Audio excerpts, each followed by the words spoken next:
জাজৰি মাজগাঁও সমূহীয়া ৰাস মন্দিৰত অসমৰ হাৰ্টথ্ৰব জুবিন গাৰ্গৰ আদ্যশ্ৰাদ্ধ অনুষ্ঠান। অসমীয়া হিয়াৰামঠু জুবিন গাৰ্গৰ বিয়োগৰ বাবে এতিয়া জনতাৰ চকুত কেৱল মাত্ৰ চকুলো। নগাঁও জিলাৰ জাজৰি মাজগাঁও ৰাইজৰ সহযোগত জনপ্ৰিয় সংগীত শিল্পী জুবিন গাৰ্গৰ বিশাল ভৰা শ্ৰদ্ধাঞ্জলি আৰু আদ্যশ্ৰাদ্ধ অনুষ্ঠান সম্পন্ন হৈ যায়। আধ্যাত্মিক আৰু ধৰ্মীয় নীতি নিয়মেৰে অনুষ্ঠান সম্পন্ন কৰি অসমৰ হিয়াৰামঠু শিল্পীগৰাকীক গভীৰ শ্ৰদ্ধাঞ্জলি জ্ঞাপন কৰা হয়।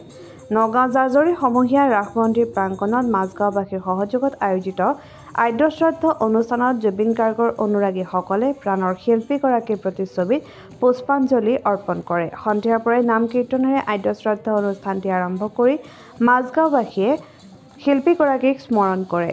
গাঁওখনৰ বয়োজ্যেষ্ঠ তথা যুৱকবৃন্দই সন্ধিয়াৰ সময়ত 100 গছি বন্তি প্ৰজ্বলন কৰি শিল্পী জুবিন গাৰ্গক সন্মান জনায়। উল্লেখযোগ্য যে মায়াবিনী গীতেৰে সমূহীয়াকৈ শিল্পীগৰাকীক স্মৰণ কৰি অনুষ্ঠানৰ সামৰণি পৰে।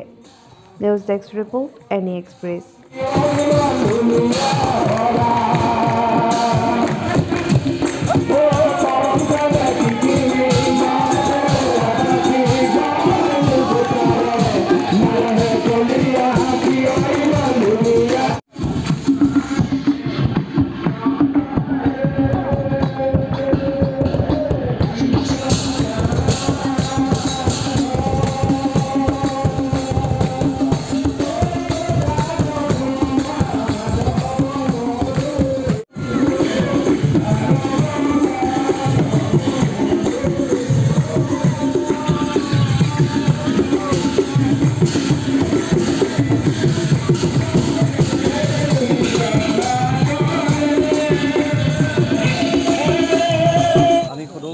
মাজগাঁওবাসী ৰাইজে আমাৰ হিয়াৰামঠু জুবিন দাৰ আজি আদ্যশ্ৰাদ্ধটি মাজগাঁও সাৰ্বজনীন ৰাস মন্দিৰ প্ৰাংগণত অনুষ্ঠিত কৰিছোঁ সমূহীয়াভাৱে।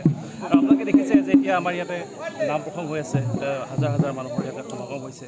আৰু আমি সদৌ মাজগাঁৱৰ যিসকল যুৱক আছে, যুৱতী আছে, সকলোৱে মিলি আমি একেলগে এই জুবিন দাৰ আদ্যশ্ৰাদ্ধটি শেষ শ্ৰদ্ধাঞ্জলি আমি দিছোঁ মাজগাঁও সাৰ্বজনীন ৰাস মন্দিৰৰ বাকৰিৰ পৰা সদৌ মাজগাঁওবাসী ৰাইজে।